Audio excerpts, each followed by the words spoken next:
Kung kanina ay napahanga tayo sa magandang awitin na inihanda na ating performer of the day na si Jassy Kalupitan. Ngayon naman ay makakwentuhan natin siya. Good morning and welcome sa Rising Shine Pilipinas, Jassy.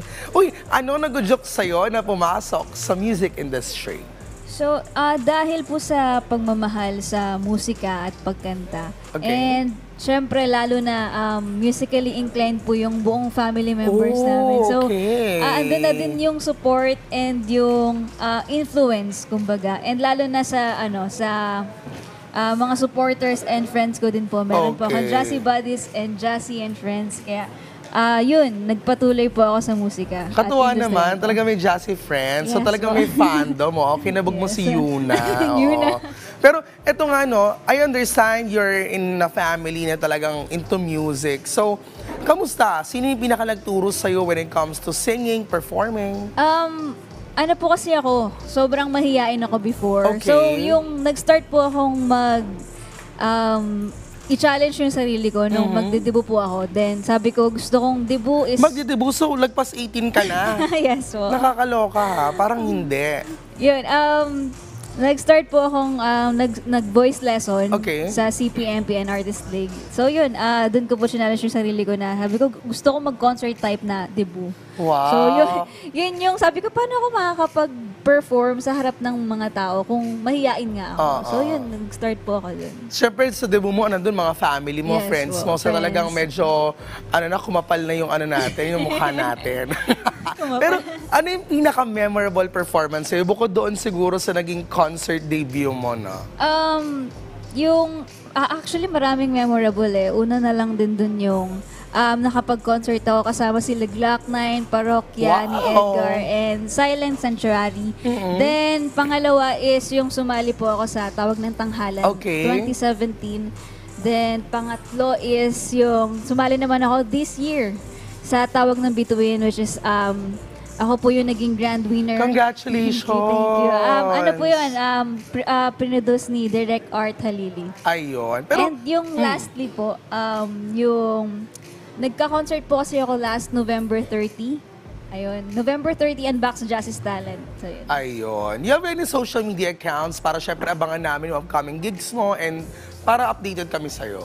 Ayan, you can follow me on all social media platform po. Jassy Kalupitan, sa YouTube, sa Facebook, Jassy, and sa IG, Jassy_J01, and sa TikTok po, Jassy Kalupitan. Ayan, kompleto ha. Thank you very much sa pagsama sa amin this Tuesday morning at para iparinig muli ang iyong fascinating voice. Let us all welcome Jassy Kalupitan.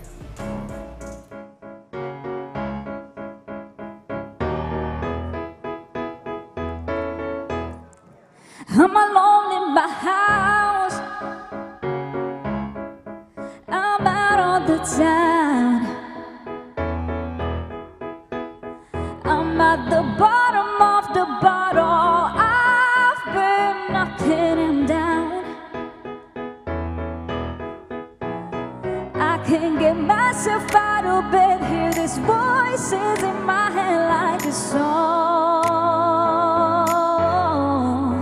Look what I found. Look what I found.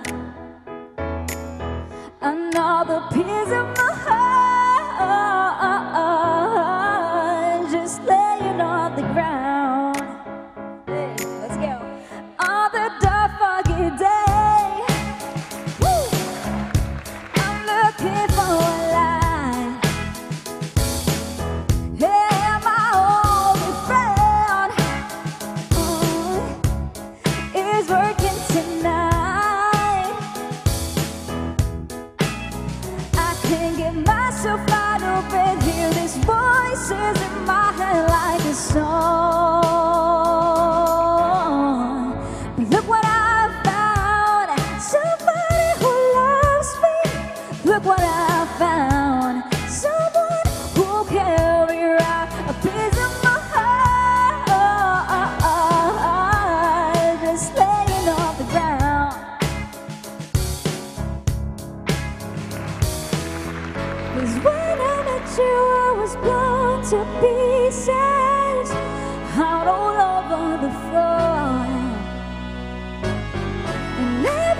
you put me back.